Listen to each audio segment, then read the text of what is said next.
Muy bien, pues vamos a tener el estudio bíblico un día más. Hoy es martes, después de un par de semanas de no estar por acá en el local. Aquí estamos otra vez. Habíamos estado algunos de viaje y habíamos hecho los estudios bíblicos de el directo de Facebook únicamente. Pero volvemos a estar aquí, estamos en septiembre y vamos a seguir en Hechos capítulo 12 viendo el estudio bíblico de hoy, de este día. Lo primero que haremos será una oración para pedirle al Señor que nos dirija y nos metemos ya en el estudio de la palabra del Señor. Vamos a orar. Señor, muchas gracias por esta nueva oportunidad que nos das de reunirnos en tu nombre. Aquí estamos un día más, esperando. Sabemos que no es suficiente, que tenemos que esforzarnos más y más. Por eso intentamos conservar esto que tenemos, Señor, y no perder, no ir atrás. Y sabemos que no es por nuestros méritos, es tú quien produce en nosotros el querer como el hacer. Están aquí mis hermanos que nos podemos ver cara a cara, más allá de obligaciones, impedimentos, de cualquier circunstancia. Nos has traído hasta aquí y queremos estudiar tu palabra, escuchar tu voz. Por eso pedimos tu dirección. Háblanos, enséñanos. También los hermanos que están por internet, bendícelos y dale sabiduría. Guía nuestros pasos, Señor, siempre para que sepamos caminar en rectitud delante de ti. Tú nos amas y por eso nos hablas y tratas con nosotros.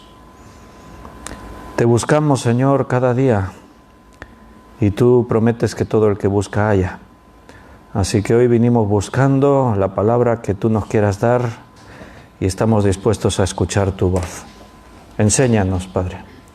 Te lo pedimos todo y muy agradecidos en el nombre de nuestro Señor Jesucristo. Amén.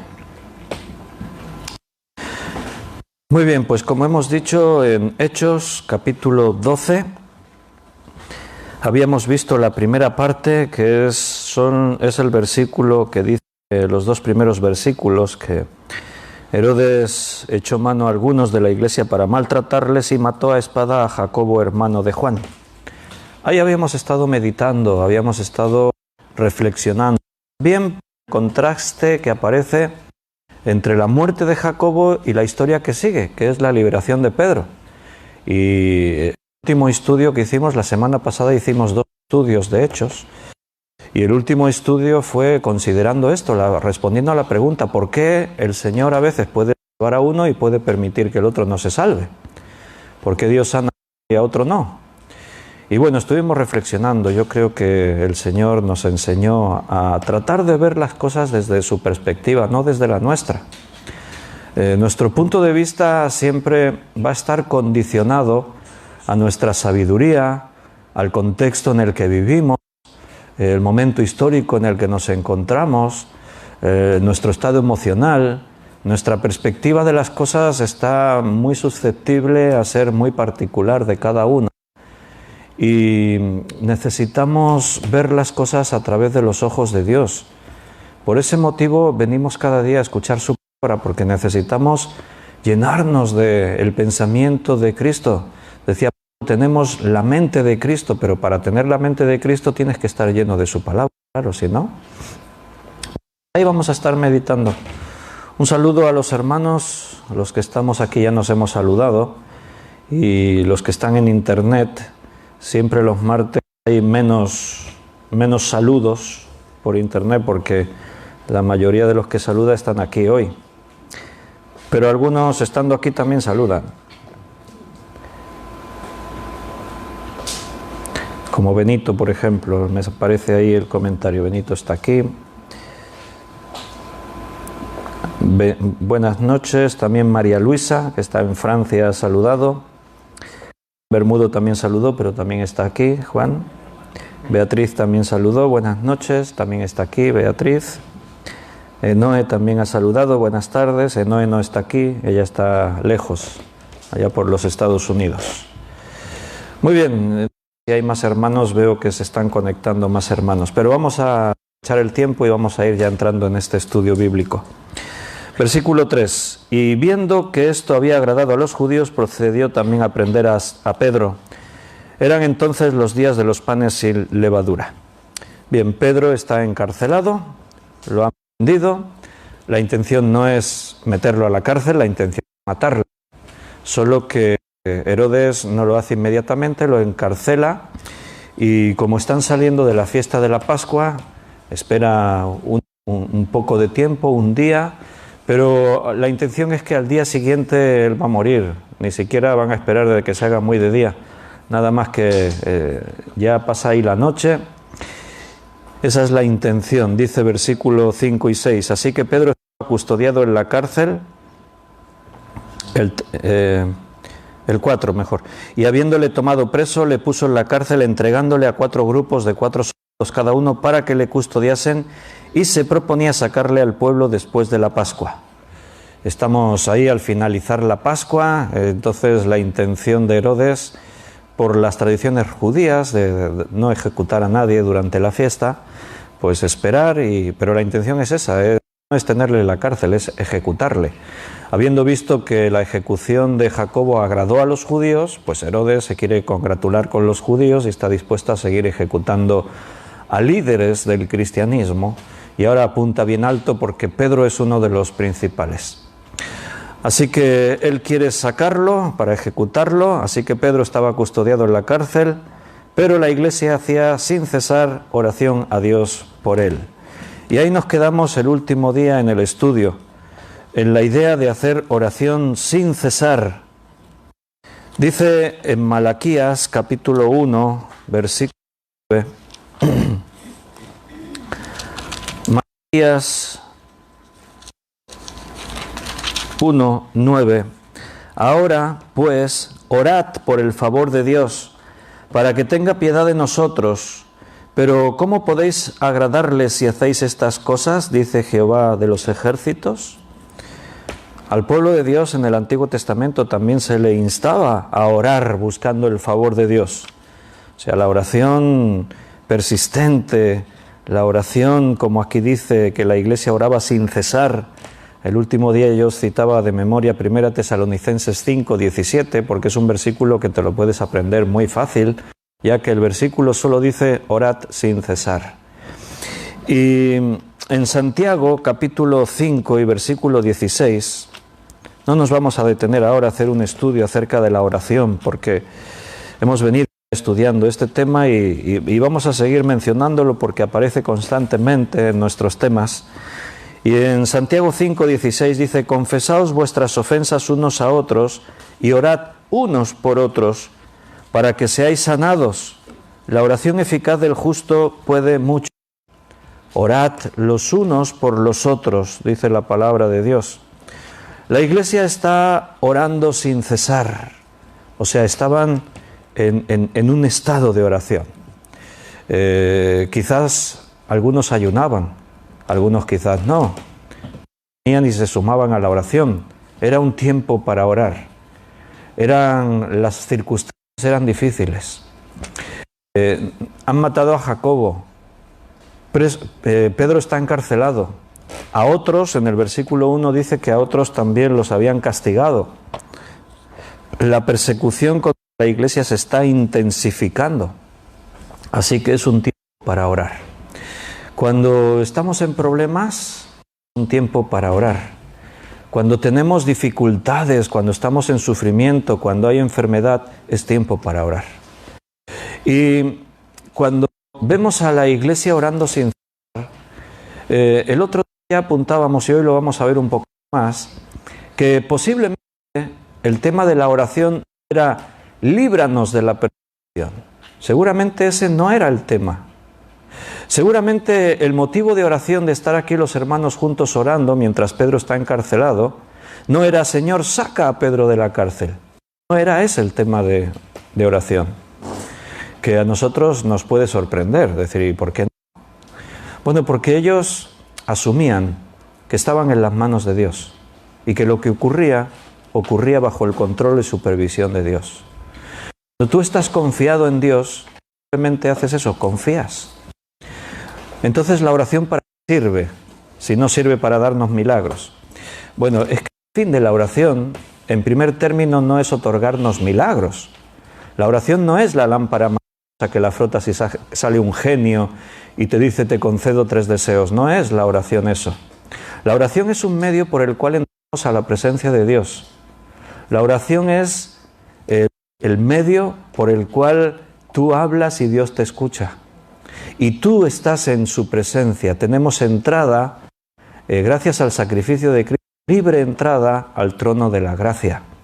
Podemos venir ante la misma presencia de Dios. En nuestro espíritu entramos en una comunión perfecta con Dios a través de la oración. Y en el nombre de Jesús vamos a hablar y pedirle a Dios cosas. Entonces, el fin de la oración es hablar con Dios. Ese es el fin. Dentro de la oración hay peticiones, claro que sí. Y podemos, la Biblia nos enseña que pidamos, creyendo, conforme a su voluntad, Él nos lo dará. La oración mueve cosas, circunstancias. Aquí en Santiago hemos leído que oremos los unos por los otros para que seamos sanados. Pero siempre pensamos en sanidad física y también tiene que ver mucho más la sanidad espiritual, la sanidad psíquica. Mucho más importante. ¿O no? ¿Qué pensáis? ¿Qué es mejor? ¿Estar sano físicamente pero viviendo en tus asuntos, engañado, lejos de Dios? ¿O estar enfermo, estar postrado en una cama pero lleno de paz, de tranquilidad, sabiendo que estás en las manos de Dios? Claro, nuestra perspectiva a veces está distorsionada por nuestras propias pasiones, por la vida en la que vivimos. Y este mundo nos ofrece muchas cosas que para poder disfrutar de ellas tenemos que tener salud. Si no tenemos salud, nos perdemos disfrutar de las cosas que el mundo nos ofrece. Entonces es una gran tragedia si nos falta la salud. Pero los cristianos de Hechos, de los apóstoles, tenían una perspectiva muy distinta a la nuestra. La vida era muy diferente. No tiene nada que ver. A nosotros nos va a costar mucho meternos en la mente de estas personas, porque para nosotros la vida es lo que nos rodea, este mundo en el que estamos, nuestros hogares, con todas las cosas que tenemos, nuestras comodidades, la diversión, el entretenimiento, eso es lo que tenemos. Pero en los Hechos de los Apóstoles no había nada de eso, la vida era totalmente diferente. Entonces, para ellos, estar ahí en la presencia de Dios era un regalo. No había momentos muy especiales en sus vidas que se salían de la rutina y habían encontrado una vida nueva, distinta. Y la persecución, la tribulación, se veía desde otros a veces la vemos. Entonces, ellos no están pidiendo saca a Pedro de la cárcel por la reacción que después vemos. Cuando Pedro es liberado, no se lo esperaban. Si nosotros estamos orando por algo y ocurre, no decimos no puede ser que haya ocurrido. No, lo vemos y decimos wow, gloria a Dios, nos ha respondido. Pero ellos se sorprendieron cuando en el versículo 9 creo que es, en el 9, saliendo le seguía, pero no sabía que era verdad. No, un poquito más adelante, me refiero al cuando le dicen a esta joven que fue a abrir la puerta, Rode se llamaba, dice en el versículo 15, y ellos le dijeron, ¿estás loca? Cuando Rode entra y dice, Pedro está en la puerta, ¿cuál fue la reacción de los creyentes? Estás loca. Esa fue la reacción. No estaban esperando que Pedro se liberase de la cárcel. Es más, daban por hecho que a esta hora seguramente ya estaba muerto. Entonces, ¿por qué oraban? Oraban por fortaleza. Oraban para que nuestra fe no falte. Oraban para que en medio de estos tiempos y estas circunstancias podamos comprender tus propósitos. Oraban para poder tener fuerza y poder de resistir lo que viniese y poder ser valientes para seguir predicando a Cristo. Esa era su oración. No está mal que pidamos por nuestras necesidades. La Biblia nos dice que lo hagamos. Pero más que eso, tenemos que ver las cosas desde la perspectiva espiritual. Tenemos que desligarnos de este mundo y poder entender realmente dónde está nuestra riqueza. no está en lo que podemos tener en este mundo. Herodes lo iba a matar. ¿Y cuál era la situación de Pedro? Porque ya estamos viendo un poquito la situación de la iglesia, orando sin cesar por estas circunstancias, no solo porque Pedro está en la cárcel, ¿no? Por todo lo que está ocurriendo. ¿Y Pedro cómo se encontraba de ánimos? ¿Cómo estaba? Versículo 7. Y aquí que versículo 7. Y aquí que se presentó un ángel del Señor. No, el 6. Y cuando Herodes le iba a sacar aquella misma noche, estaba Pedro durmiendo entre los soldados. ¿No te sorprende eso? De que Pedro estuviese durmiendo. Te van a ejecutar a las pocas horas, te van a matar. Te pueden crucificar a las pocas horas. Y tú estás durmiendo. Tú dormirías en una noche así. Al día siguiente te van a matar, te van a sacar, te van a castigar, te van a crucificar o te van a cualquier muerte o decapitar. Y tú estás durmiendo entre los soldados, tan tranquilamente. ¿Qué ha pasado con Pedro desde aquella noche en el patio de la casa de Herodes, cuando estaba temblando de miedo y maldiciendo que no conocía a Jesús de nada? Lo recordamos en Mateo capítulo 26. Mateo 26, versículo 69. Pedro estaba sentado fuera en el patio y se acercó una criada diciendo: «Tú también estabas con Jesús el Galileo». Mas él negó delante de todos diciendo: «No sé lo que dices». Saliendo él a la puerta le vio otra y le dijo a los que estaban dijo a los que estaban allí: «También este estaba con Jesús el Nazareno». Pero él negó otra vez con juramento: «No conozco a ese nombre, os lo juro por lo que queráis, no conozco a ese hombre». Un poco después, acercándose los que por allí estaban, dijeron a Pedro: «Verdaderamente también tú eres uno de ellos, porque aún tu manera de hablar te descubre». Entonces él comenzó a maldecir y a jurar: «No conozco al hombre», y enseguida cantó el gallo. Entonces Pedro se acordó de las palabras de Jesús que le había dicho: «Antes que cante el gallo me negarás 3 veces», y saliendo fuera lloró amargamente. ¿Qué ha pasado entre este hombre que estaba aterrorizado pensando que a él también le podían prender, apresar como habían hecho con Jesús, y con este hombre que sabe que en unas pocas horas le van a matar y le van a escarnecer y está durmiendo tranquilamente? Tan dormido que el ángel le tuvo que dar un golpe. «Despierta, Pedro», porque dice en el versículo 7 que se presentó un ángel del Señor y una luz resplandeció en la cárcel, pero dice: «Y tocando a Pedro en el costado, Pedro, despiértate». Y Pedro allí durmiendo, ¿ve? Estaba dormido profundo, tan tranquilamente. Bueno, me parece que los cristianos de Hechos estaban hechos de otra materia, de los cristianos del siglo XXI. Porque no me imagino yo que me meten en la cárcel, que al día siguiente me van a ejecutar y yo puedo estar durmiendo tranquilamente. Como mucho, pues como la iglesia, orando sin cesar, ¿no? «Señor, pero ¿por qué? ¿Y cuál es el propósito? Y dame fortaleza. Tengo miedo, estoy asustado. No sé si voy a poder resistir». Y estaba tranquilo, durmiendo, bien dormido. El ángel lo tiene que despertar. Y dice que tocando a Pedro en el costado le despertó diciendo: «Levántate pronto». Y las cadenas se le cayeron de las manos. Evidentemente los guardias de alguna forma no nos explica el texto todos los detalles, pero el ángel, como en otras ocasiones ha pasado, dice, cuando Pablo y Silas fueron liberados de la cárcel en Filipos, también dice que se abrieron las puertas y pasaron por delante de los guardias, y los guardias ni se dieron cuenta. O sea, de alguna forma está ocurriendo un milagro, claro, para que los guardias no se estén enterando de lo que está pasando.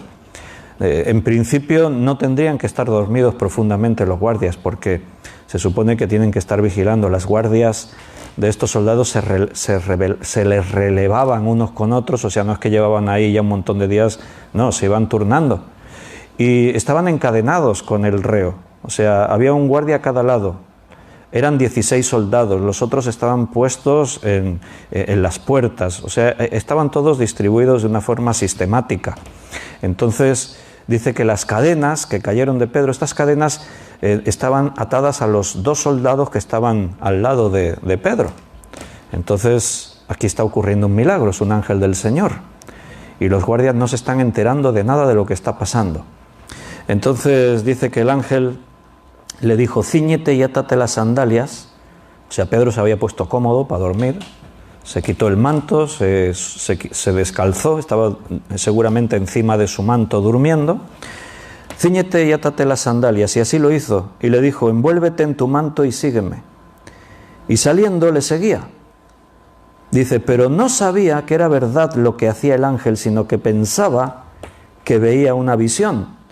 Y habiendo pasado la primera y la segunda guardia, llegaron a la puerta de hierro que daba a la ciudad, la cual se les abrió por sí misma, y salidos, pasaron una calle, y luego el ángel se apartó de él, desapareció.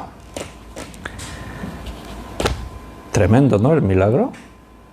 Los guardias ni se enteraban, allí estarían firmes, me imagino, porque pasaron la primera guardia, pasaron la segunda, los 2 que estaban encadenados con Pedro ni se enteraron, pasaron ni les vieron.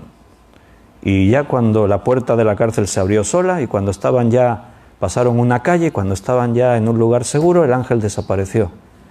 Y ahora leeremos después, y entonces Pedro vino en sí y dijo, vaya, pues esto es real, porque hasta ese momento es como que para él era todo como muy raro, o sea, está dormido profundamente, lo despiertan, dicen, sígueme y tal, y él, pronto sígueme, o sea, no le dio tiempo a que se despejase. Pedro iba como en un sueño, dice que pensaba que veía una visión, pensaría, estaré dormido, estaré soñando, esto no puede ser real, pero era real, y después se va a dar cuenta que era así, claro que era real. Herodes creía que 16 soldados podrían impedir si Dios tenía algún propósito de soltar a Pedro.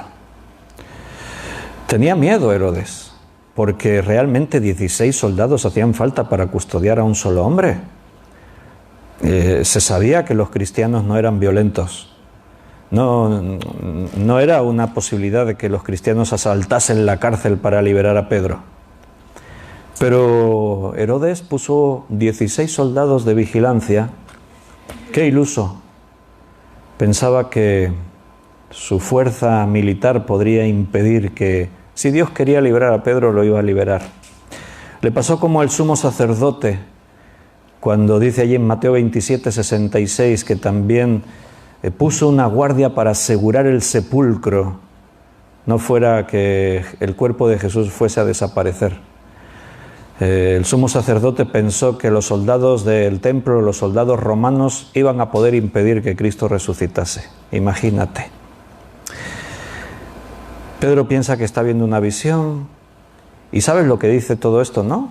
Pues que él mismo no esperaba ser liberado. O sea, Pedro no se durmió aquella noche diciendo, Señor, yo sé que tú me vas a liberar. No. Está siendo liberado y no se lo acaba de creer. Está pensando, esto no puede ser real, estoy soñando. Él no estaba esperando un milagro de Dios para que fuese liberado. Recuerda que Jacobo, uno de los apóstoles, Jacobo fue un compañero de Pedro durante 3 años y medio, caminaron juntos al lado de Jesús y le han cortado la cabeza. Pedro ha asumido que ha llegado su hora. Él está en paz, está preparado, está dispuesto a irse con el Señor. No tiene ningún problema. Estos creyentes no vivían aferrados al mundo, como a veces nos pasa a nosotros que vivimos. Su corazón no estaba aquí, se sentían realmente peregrinos y extranjeros en esta tierra. Y él, si esta noche me tengo que ir con el Señor, me voy. Él estaba tranquilo, totalmente tranquilo. Él no esperaba ser liberado y la iglesia no esperaba que Pedro fuese liberado, pero el Señor le liberó. Estos hombres vivían con su corazón, su mente puesta en la casa del Padre, en el reino de los cielos.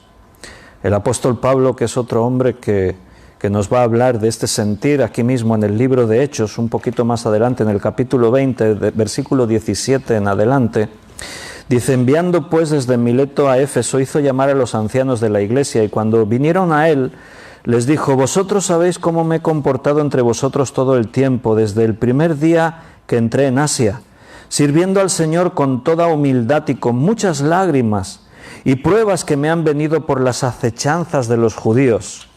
Esa era la vida de un creyente, rodeado de tribulaciones, de pruebas, de acechanzas, con muchas lágrimas. Y como nada que fuese útil he rehuido de anunciaros y enseñaros públicamente y por las casas, testificando a judíos y a gentiles acerca del arrepentimiento para con Dios y de la fe en nuestro Señor Jesucristo. Él sabían muy bien cuál era su misión y la cumplían.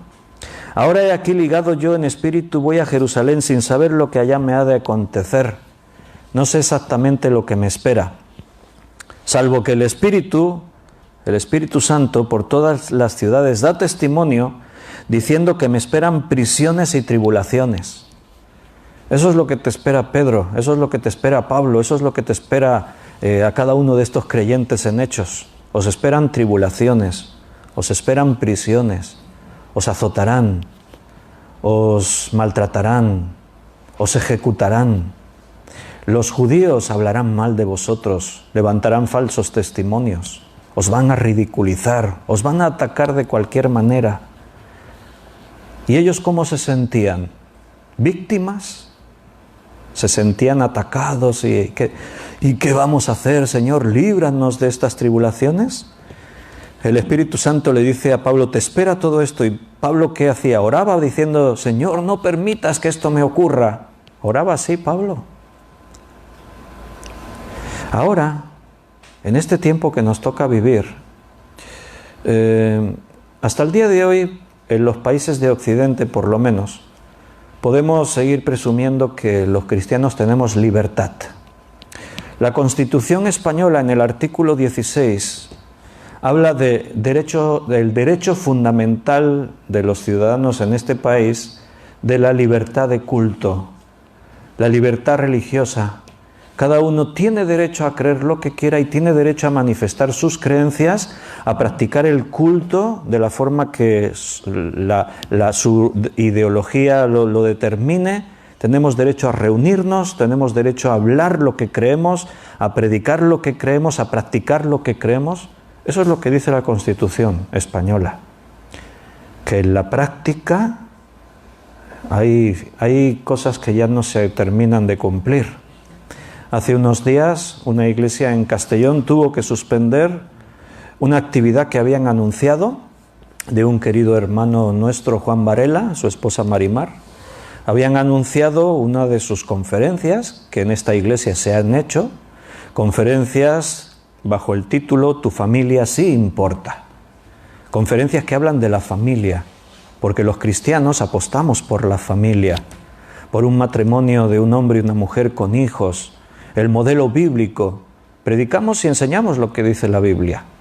Pero un movimiento LGTBI de Castellón denunció esa actividad y entonces tuvieron que suspenderla, la suspendieron. Y la Alianza Evangélica ayer hizo un comunicado protestando y reclamando. Estos son ataques a la libertad de expresión, a nuestra libertad, a nuestros derechos fundamentales. Somos cristianos, creemos la Biblia y podemos, según la Constitución, predicar lo que dice la Biblia. No fomentamos el odio contra nadie. No insultamos, criticamos ni intentamos alentar contra según qué personas. No, en absoluto. Al contrario, amamos a cada una de las personas que viven en este mundo indiferentemente de lo que hagan. Mira, nosotros amamos a cualquiera. Nos podemos ir al extremo que tú quieras. Nosotros no vemos al asesino como un asesino, lo vemos como una persona que necesita a Dios. Nosotros vemos al maltratador no como alguien despreciable. Lo que hace es despreciable. Lo que hace el asesino es despreciable. Lo que hace el violador es despreciable, pero esa persona, esa y esa, necesitan el amor de Dios en sus vidas. Vemos lo que Dios ve.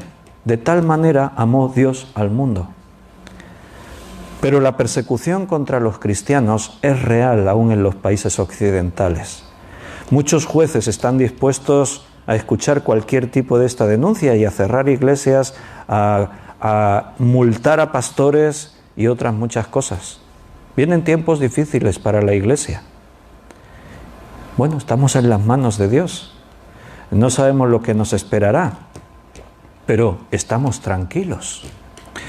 Y aún más cuando miramos a hermanos nuestros en este mundo, en Afganistán, en Sudán, en Irán, en los Emiratos Árabes, en Dubái, en Kuwait, en otros muchos sitios, que por predicar a Cristo están encarcelados, han perdido sus posesiones, las familias están separadas, algunos han muerto. Siempre va a existir persecución. ¿Por qué? Porque el mundo ama más las tinieblas que la luz. Cristo es la luz. Tú eres luz. No esperes que el mundo te ame. El mundo no te va a reconocer. No va a decir qué buena persona eres. A pesar de que no hagas nada malo.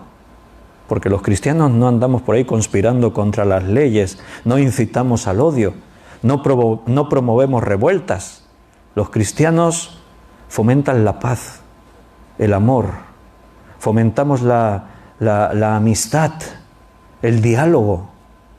Es el mejor ejemplo y el mejor modelo para un Estado constitucional, el modelo cristiano. De hecho, la gran mayoría de países constitucionales se fundamentaron en las leyes que tenían que ver con lo que la Biblia enseñaba. En Estados Unidos, hasta hace poco tiempo, se juramentaban los cargos del gobierno sobre la Biblia, la palabra de Dios. Y la Biblia está presente en las leyes, en cualquier organismo, allí en este país y en otros. Pero los tiempos cambian y la realidad es otra. Y nos encontramos que, bueno, no sabemos lo que nos esperará en un futuro. Pero los tiempos cambian y cambian para mal. Estos creyentes estaban perseguidos, atribulados, lo tenían todo en contra. A Pablo se le dice, mira lo que te espera. ¿Y Pablo qué hace? Lee el versículo 24, ya verás. Su punto de vista sobre lo que el Espíritu Santo le dijo. Pero de ninguna cosa hago caso ni estimo preciosa mi vida para mí mismo. Mira, yo no estoy pensando en disfrutar la vida en este mundo. Eso es lo que dice Pablo. Me da igual. Eso es lo que dice, me da igual que me vayan a meter a la cárcel, que me azoten, que me peguen, que me apedreen, me da lo mismo. Yo no estimo preciosa mi vida para mí mismo. Mi vida no es para mí, es para Cristo. Dice, con tal de que acabe mi carrera con gozo y el ministerio que recibí del Señor Jesús para dar testimonio del Evangelio, de la gracia de Dios. Me da igual lo que me hagan en este mundo. A mí lo único que me importa es predicar a mi Señor Jesucristo. Poder terminar cumpliendo la misión que Él me ha encomendado. Yo quiero ser como Pablo. Vivimos pensando en nuestro futuro, en mis metas, en mis sueños, en lo que conseguiré en este mundo. Pero ¿todavía no nos hemos dado cuenta que da igual lo que consigas en este mundo? ¿Que te irás de este mundo sin nada de lo que consigas? ¿Que podrás tener algunos momentos buenos en tu vida, pero vas a tener muchos más momentos malos? La vida es como un engaño. Este mundo es una trampa, es basura. Porque tienes un momento de gozo y al instante estás con tu corazón roto y derramando un mar de lágrimas. ¿Vale la pena por un momento de felicidad y después sufrir tanto? Este mundo es un mundo que está maldito por el pecado y no es el mundo que Dios ha diseñado para nosotros. Estamos aquí para tomar una decisión. ¿Dónde estaremos en la eternidad? Esa es la cuestión. Ese es el propósito que Dios tiene para nosotros. Y no podemos sucumbir al engaño de la vida. No podemos vivir pensando en todo lo que el mundo me ofrece, tengo que aprovecharlo y disfrutarlo. Esa es la mentalidad de muchos. Pablo lo contempla cuando dice, si Cristo no hubiese resucitado, vana es nuestra fe. Hagamos como los que están en el mundo, comamos y vivamos porque mañana moriremos. Intenta disfrutar lo que puedas, porque la vida es eso, lo que tienes, eso es lo que... Pero nosotros no creemos eso. Creer que lo que tienes en esta vida es lo único que tendrás es muy triste, porque por mucho que consigas, siempre te sentirás vacío, siempre te sentirás incompleto. No hay ninguna persona que por tener, poseer y conseguir cosas en este mundo se siente y diga, estoy realizado, no necesito nada más. No hay nadie que haga así. La vida de los primeros cristianos no estaba ligada a este mundo. La Biblia dice, no os amoldéis al mundo ni las cosas que hay en este mundo. La Biblia dice, no améis al mundo ni las cosas que están en este mundo. La Biblia dice, no sigáis la corriente de este mundo, que es una corriente conforme a Satanás. Y así podríamos seguir con una lista larguísima de todo lo que la Biblia dice en cuanto a los cristianos tenemos que hacer. Pero yo miro y no veo eso, veo a la iglesia de este tiempo confundida. Yo miro a la iglesia y la veo amoldada al mundo, atada al mundo, con sus tesoros en este mundo. La iglesia se ha contaminado con el mundo.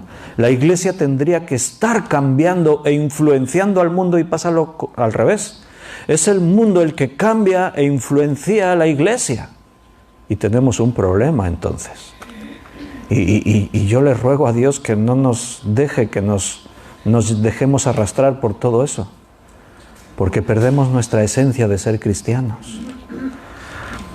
Vivimos en una sociedad de consumo y todo eso nos ata. Llevamos pesadas cargas sobre nuestros hombros. Tenemos muchas posesiones. Eso me hace pensar que somos muy ricos. Y Jesús dijo que a los ricos les es difícil entrar al reino de los cielos, porque su corazón está en sus riquezas. Donde esté vuestro tesoro, allí está vuestro corazón, dice la palabra de Dios. ¿Piensas que somos ricos? En el contexto de la Biblia, sí, somos ricos. Porque lo que nosotros tenemos hoy en día es que ni poder soñarlo en los tiempos de los cristianos de los Hechos, de los apóstoles. ¿Sabes cómo vivían nuestros hermanos? ¿Qué es lo que tenían? ¿Qué tenían nuestros hermanos en Hechos de los apóstoles? ¿Tenían coches? ¿Tenían aparatos electrónicos? Televisión, ordenador, teléfono móvil, consola de videojuegos. ¿Tenían algo de eso? ¿Tenían lujos y comodidades en sus hogares?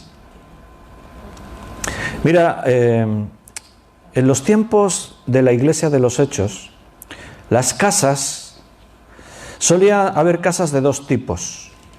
La casa normal para la gente, podríamos hablar, en aquel tiempo no se hablaba de clase alta, media y baja. No, estaban los ricos y estaban todos los demás. Eso es lo que había. Los ricos tenían casas de más de un cuarto, de una dependencia. La gente normal, sus casas solían tener un solo cuarto, una dependencia. Eso era una casa en los tiempos de la Biblia. Eran casas que estaban pensadas para estar en ellas cuando no había más remedio, para dormir por la noche, para cobijarte si hay una tormenta, si hay mal tiempo. Pero las casas no estaban pensadas para vivir en ellas la mayor parte de la vida. Pero hoy sí, ha cambiado eso. Nuestras casas están diseñadas para pasar el mayor tiempo en ellas. Las hemos adecuado, acondicionado para que estén llenas de confort, de comodidad, de entretenimiento. El concepto hogar es un concepto que aparece mucho más recientemente en la historia de la humanidad.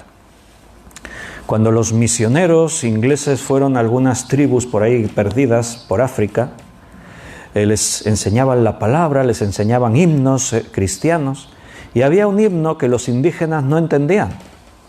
Era un himno que hablaba de el hogar, mi dulce hogar, decía el himno, refiriéndose a lo que tendremos en los cielos. Y la palabra hogar no tenía traducción en su idioma, porque ellos no tenían hogar, no existe ese concepto. Ellos vivían en una choza con el techo de paja, el suelo de tierra, las paredes de barro y algún serón, alguna piel por el suelo, pues para poder dormir y tumbarse. Entonces, cuando los cristianos intentaban explicarle que el hogar es el lugar donde vives, es tu casa, ellos decían, ¿y esto tendremos en los cielos? No lo entendían. ¿Cómo explicarle lo que es el hogar? Pero es que en los tiempos de la Biblia era así. Las casas eran, de hecho, la traducción de la palabra hebrea o griega, que al castellano traducimos como casa, la traducción, nosotros ponemos casa, pero el significado era abrigo, eso es lo que significaba, era su lugar de abrigo. No era un hogar, no era un lugar para estarse ahí todo el día. La gente vivía en la calle, vivía en las plazas, vivían y en casa estaban cuando tenían que estar para dormir y poco más. Casas de un solo cuarto, era lo habitual. La gente común, normal, tenían una casa de una sola dependencia, una sola habitación. Las paredes estaban hechas de ladrillo de adobe. Eran ladrillos de barro que cocían al sol y así construían la casa. El techo estaba formado por vigas de madera, muy juntas. Sobre esas vigas se ponía una capa de pasto, de hierba, y encima se ponía arena, gravilla, arena, que se aplastaba con un rodillo de piedra. Ahí aplastaban bien todo el techo de arena. Ese rodillo normalmente siempre estaba encima de la casa, no lo bajaban nunca, porque de tanto en tanto había que pasar el rodillo. Cuando llovía fuerte, había que pasar el rodillo, asentar otra vez la arena. Había que aplastarlo bien todo para evitar las menos goteras posibles, porque goteras había, pero intentemos que sea lo menos posible las goteras. En el Salmo 129, versículo 6, Salmo 129, versículo 6, dice, mi alma espera a Jehová más que los centinelas... 129, 6. Serán como la hierba de los tejados que se seca antes que crezca. En los tejados crecían hierbas. Y la Biblia menciona esos detalles en muchos lugares. Hablando de... incluso para usar enseñanzas, ¿no? Habla de los justos y de los no justos, y comparándolos, pues dicen, será como la hierba de los tejados, que se seca antes de que crezca. Claro, la hierba de los tejados no podía echar raíces profundas, eran capas de tierra prensadas, pero crecía hierba en los tejados. Y las goteras eran muy comunes. La Biblia también habla de las goteras que tenían en sus casas la gente, y las usa, como eran cosas cotidianas de la vida misma, pues lo utilizaban para enseñanzas, como esta que hemos leído. La hierba que crece en el tejado es como la gente que no tiene a Dios, se seca antes de que se den cuenta. Las goteras también las utilizaban como una enseñanza. En Proverbios capítulo 19, versículo 13. Proverbios 19, 13. Dolores para su padre el hijo necio, y gotera continua las contiendas de la mujer.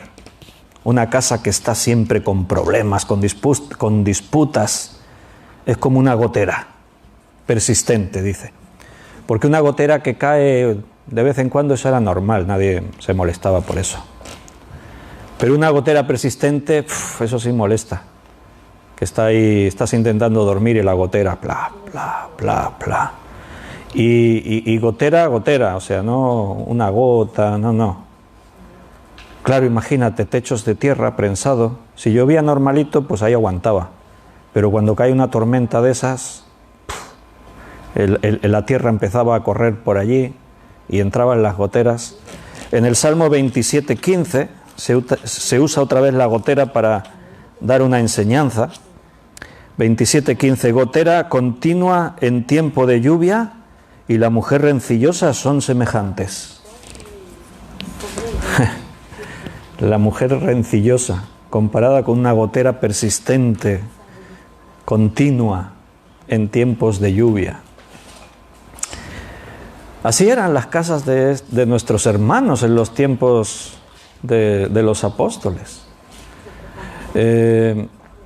Los ladrones hacían agujeros en las paredes de las casas para entrar a robar. era más fácil que romper la puerta, porque las paredes estaban hechas de ladrillos de barro.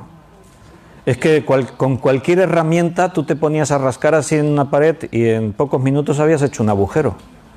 Esas cosas se mencionan en la Biblia.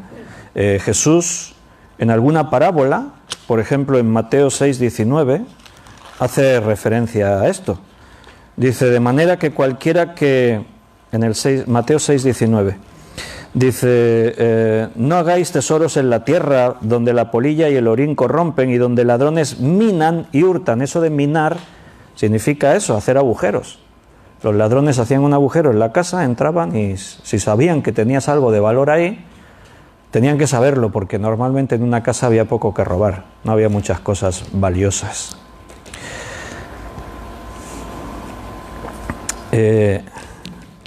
Amós 5:19. Era muy fácil que en la casa no solamente vivieras tú y tu familia. Sabes que también podía haber otro tipo de habitantes en la casa, ¿no? ¿Cómo qué? Está pensando alguien. Pues mira, Amós 5:19. Como el que huye de delante del león y se encuentra con el oso, o como si entrara en casa y apoyare su mano en la pared y le muerde una culebra. Podía haber culebras viviendo dentro de tu casa. En esas paredes de barro había agujeros, ahí se metían los bichos, vivían. Podía haber culebras viviendo perfectamente. Era algo habitual que tú te apoyases ahí en la pared de tu casa y te mordiese una víbora. Así eran las casas de nuestros hermanos en el tiempo de la primera iglesia. Había una puerta, normalmente de madera, y había pocas ventanas. Las ventanas o eran muy estrechas, que no cabiese una persona, claro, sí, para que pudiese entrar una poca de luz. Había unas, o eran un poco más grandes, pero estaban enrejadas. Con madera se trabajaba la madera y era un enrejado en madera, pero dice, ¿por qué tenían tan pocas ventanas? Nuestro concepto es, necesitamos luz dentro de nuestra casa. Ellos no necesitaban luz dentro de la casa porque cuando se metían en casa era para dormir. También había lámpara, tenían una lámpara, eran lámparas, lo que nosotros llamaríamos candil de aceite. Podían tener el típico candelabro judío de 7 brazos. Eso servía para alumbrar, pero ya te puedes imaginar que de noche esa luz es pobre, es poca. Y de día no se encendía la lámpara, pero la luz que entraba por las ventanas era poca. ¿Por qué? Porque no vivían dentro de sus casas como hacemos nosotros. ¿Podemos imaginarnos esa forma de vida? ¿Qué mobiliario tenían? ¿Qué muebles tenían? Pues tenían esteras, lo que llamaríamos nosotros alfombra, alguna estera. Tenían algunos almohadones. Eso lo utilizaban pues si tenían que descansar y tumbarse un rato o para dormir por la noche. Ahora que estamos tan delicados y tan sensibles, nos tenemos que cambiar el colchón, que este colchón que tenemos ya hace muchos años y ya no descansamos bien. A lo mejor no descansamos bien porque no tenemos paz interior, no es por culpa del colchón. Porque los colchones es un invento bastante reciente, por lo menos los que tenemos ahora.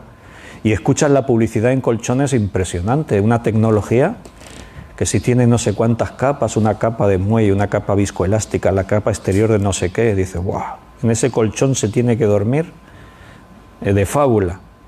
Pero si no tienes paz interior, cómprate el mejor colchón que quieras, no vas a dormir bien. Si no tienes una buena alimentación, vas a dormir mal. Si no te reúnes con los hermanos, dormirás fatal.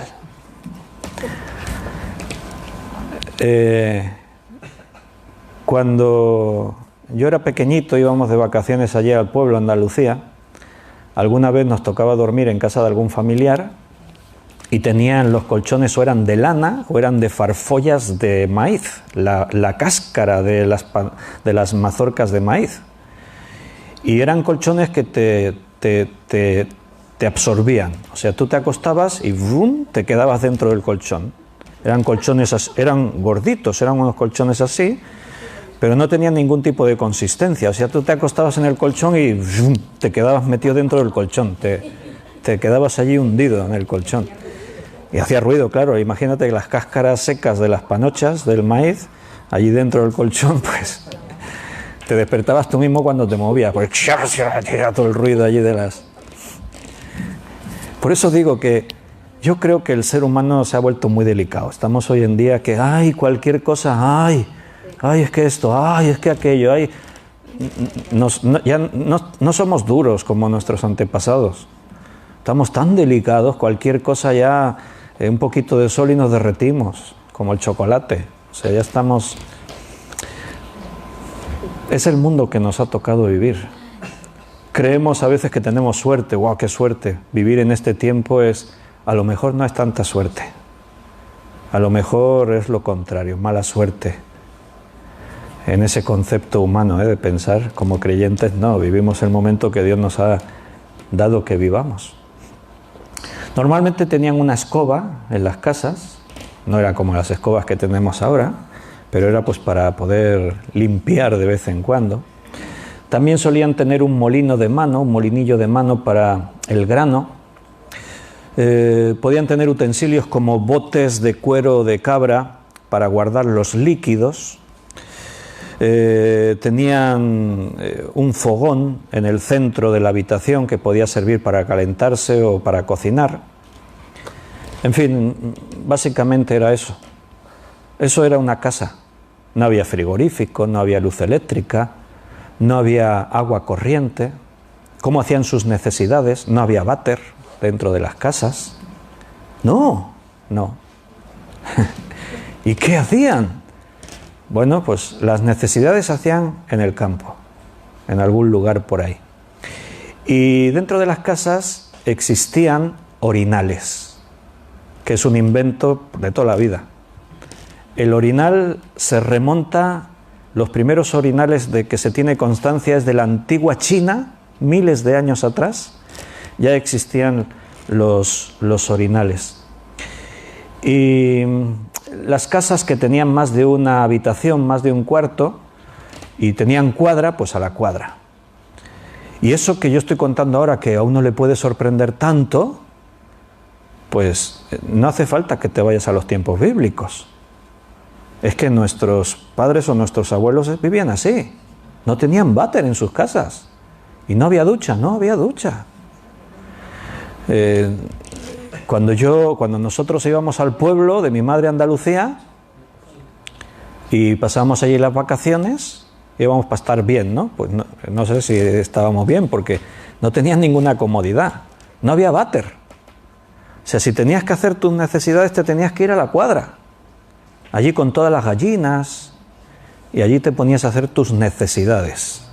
En la cuadra, donde estaban todos los animales. ¿Por qué? Porque allí los animales hacían sus necesidades y estaba todo lleno de excrementos, de pipis y de todo. Entonces pues tú te ibas allí y también lo hacías. En la casa de mis abuelos, que tenía mi abuela allí en el pueblo, el váter era un agujero que había, creo que iba a parar a la acequia, y ibas allí al agujero y por debajo del agujero pasaba una acequia de agua. Entonces tú hacías allí tus necesidades y olía mal aquello. Yo era pequeñito y el mal olor es lo que se me ha quedado en la mente, en la memoria. Se me quedó en la memoria para siempre el mal olor. Tú sabes lo que es el olor ese de los orines y de los excrementos y eso, porque, a ver, se supone que cae al agua y se lo lleva, pero es que no todo cae, a veces se queda ahí manchado el resto, y eso no se limpiaba jamás en la vida. O sea, estaba ya el olor ese ahí ya de fosilizado, ahí ya eso. Y a mí se me quedó el olor ahí grabado, de decir, qué mal huele esto. Nuestros hermanos en el libro de Hechos vivían así. Esto es en el tiempo de la Roma, del Imperio Romano. En la Roma clásica se fabricaban los primeros orinales de bronce. Antes de eso los orinales eran de arcilla, de barro, de cosas así. Y los romanos le llamaban al orinal, le llamaban matula o matulla. Así se llamaban los orinales en la Roma clásica. Y hasta el siglo XVII no se fabricaron los primeros orinales de porcelana o de grés. En un pueblo que hay en Salamanca, se llama Ciudad Rodrigo, está el Museo del Orinal. No os podéis morir sin verlo. El Museo del Orinal. Tiene 1.320 piezas, o sea, 1.320 orinales tienen allí, en el Museo del Orinal en Ciudad Rodrigo, en Salamanca, aquí en España. Y tienen orinales de 27 países distintos. Tienen el orinal más grande, que es original de allí, tiene 47 centímetros de alto, o sea, cabe ahí cosas en el orinal ese. Caben cosas ahí bastantes. El orinal era indispensable, en todas las casas había. También había sitios para escupir, y eso, en casas de lujo incluso, y eso. Eran las comodidades de ese tiempo. Imagínate, ahora tan delicados que somos, que cualquier cosa... No, ahora no. Otra cosa es que, no sé si lo habéis pensado, pero si solo había un cuarto, quiere decir que dormían todos juntos. Sí, claro. Dormían todos juntos. Claro que sí. Y la intimidad era la oscuridad de la noche. Y todos juntos. Y esto se refleja en la forma de hablar, en las enseñanzas en la Biblia, salen estos conceptos por todas partes. Por ejemplo, en Lucas, capítulo 11, para ellos no era una cosa extraña, era la vida. Así vivían. A nosotros no es que nos cueste de imaginarlo, es que no sé si seríamos capaces de vivir así. En Lucas, capítulo 11, en el versículo del 5 al 7, en una de las parábolas de Jesús, acerca de la oración, Jesús en la explicación está diciendo: les dijo también, ¿quién de vosotros que tenga un amigo va a él a medianoche y le dice: amigo, préstame 3 panes porque un amigo mío ha venido a mí de viaje y no tengo que ponerle delante?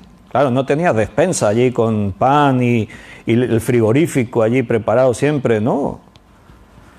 El tema de comer ya hablamos otro día, porque qué comían y cómo comían, ya hablamos otro día de eso, que hoy no nos queda mucho tiempo. Y aquel, respondiéndole desde adentro, le dice: no me molestes, la puerta ya está cerrada. O sea, la casa estaba abierta y no estaban dentro. Se cerraba por la noche para dormir, para eso se iba a la casa, para dormir.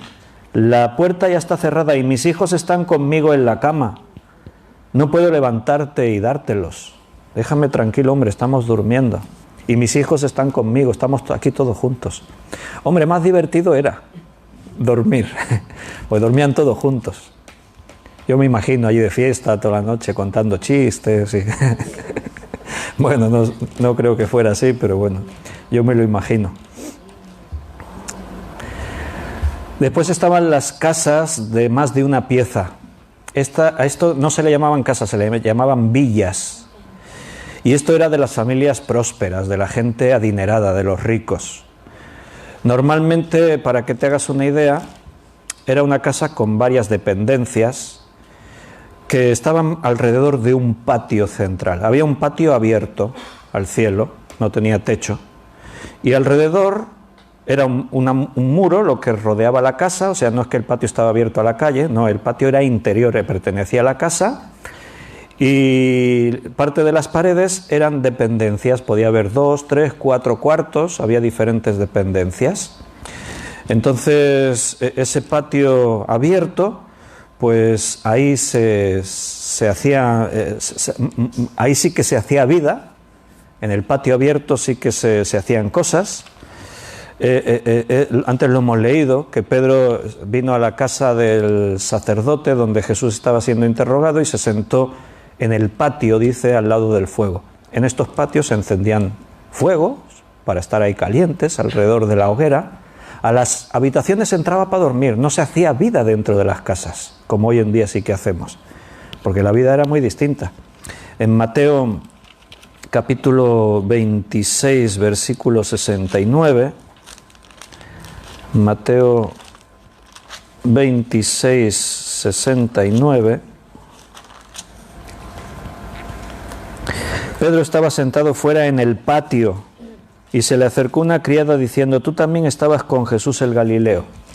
Estaba en el patio. Todas estas casas de gente rica tenían su patio. En este patio había plantas, crecían, en algunos versículos hace referencia el olivo, podían tener un olivo, podían tener algún árbol frutal, de fruta. O sea, el patio estaba bien aprovechado, tenía plantas, tenía todo. Muchos de estos patios tenían una cisterna. A veces aparece en la Biblia como pozo, pero en realidad no era un pozo así pensando en... Era más bien una cisterna, o sea, era un pozo pensado para recoger agua de lluvia.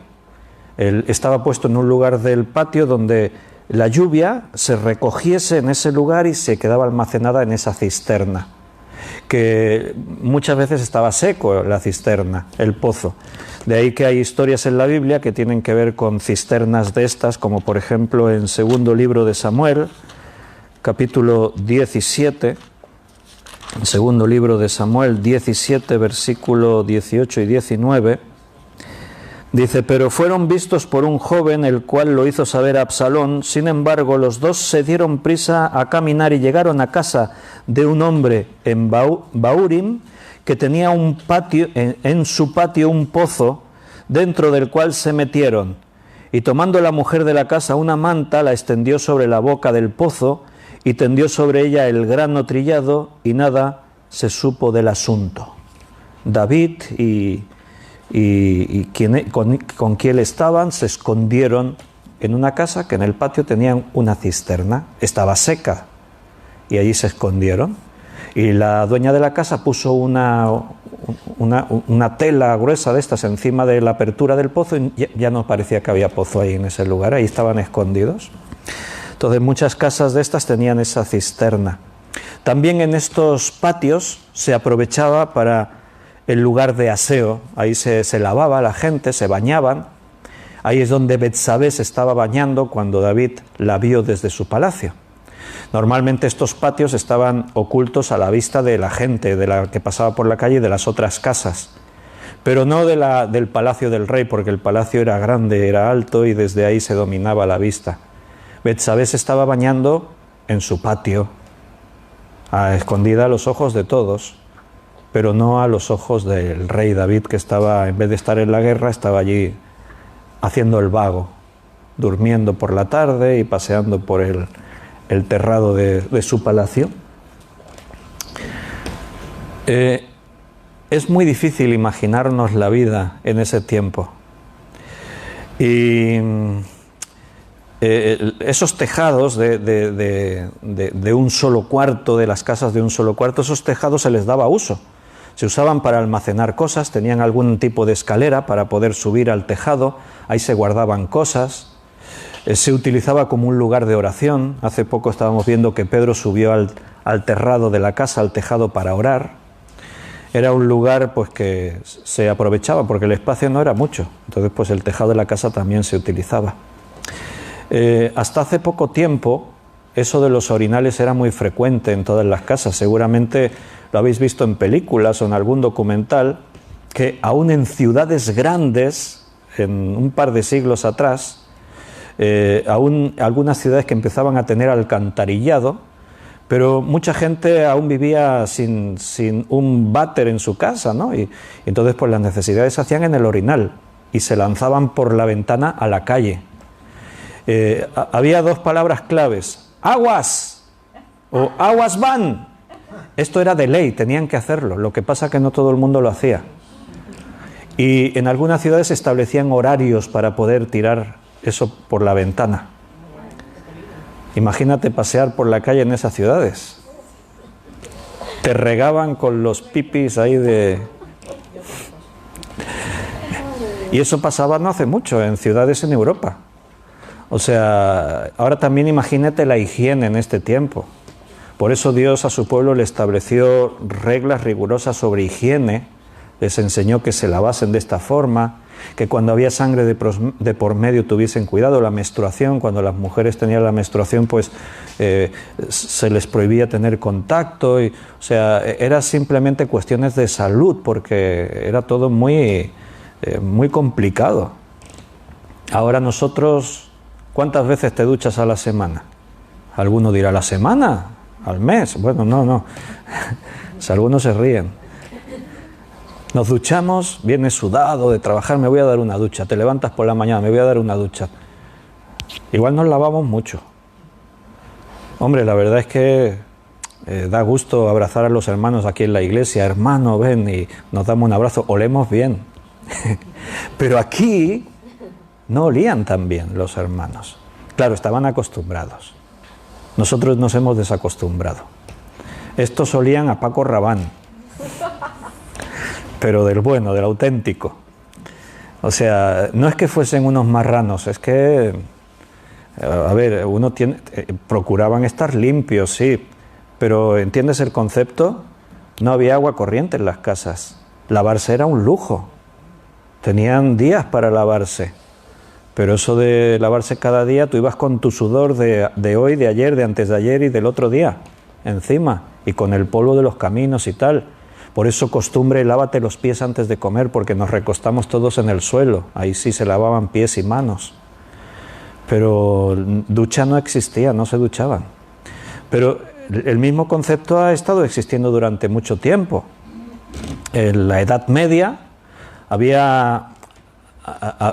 decían que la gente en la Edad Media pues olían mal. De hecho hay frases hechas de eso, sobre el mal olor de las personas y eso. Los reyes y toda esta gente, o te imaginas los soldados que se iban a las cruzadas por ahí con sus armaduras y se hacían sus necesidades con la armadura puesta y cosas parecidas, o a las mujeres que se les ponía cinturón de castidad y hacían sus necesidades con el cinturón de castidad puesto y cosas parecidas. Bueno, ¿cómo ha cambiado la vida? ¿Por qué estoy contándoos todo esto, hermanos? Porque tenemos que comprender cómo vivían nuestros hermanos en Hechos. O sea, nuestros hermanos en Hechos no se levantaban un sábado por la mañana y decían, ¿qué hacemos hoy? Vámonos al Carrefour a comprar. No había Carrefour. Otro día hablamos, el martes que viene podemos retomar aquí, hablar un poquito de qué comían, cómo se alimentaban. Su corazón no estaba puesto en el mundo. Su vida no era esta tierra. Estaban aquí de paso. Vivir era, más que vivir, era sobrevivir. Pero nosotros nos hemos afincado en este mundo, nos hemos acomodado, amoldado. Nuestros sueños están en el mundo, en lo que conseguimos aquí, en lo que disfrutamos aquí, y hemos perdido la esencia de vivir pensando que lo mejor está por venir. Nuestra casa, nuestro hogar vendrá, está en los cielos. Tenemos que vivir con la mirada puesta en la promesa. Pero estamos tan delicados. Mira a nuestros niños, nuestros jóvenes. ¡Ay! Ya se me ha desconectado el wifi. 30 segundos. Se me ha desconectado el wifi. Llama al Orange y dile que a ver si nos mejoran el wifi. Veo como risas allí por detrás en los controles.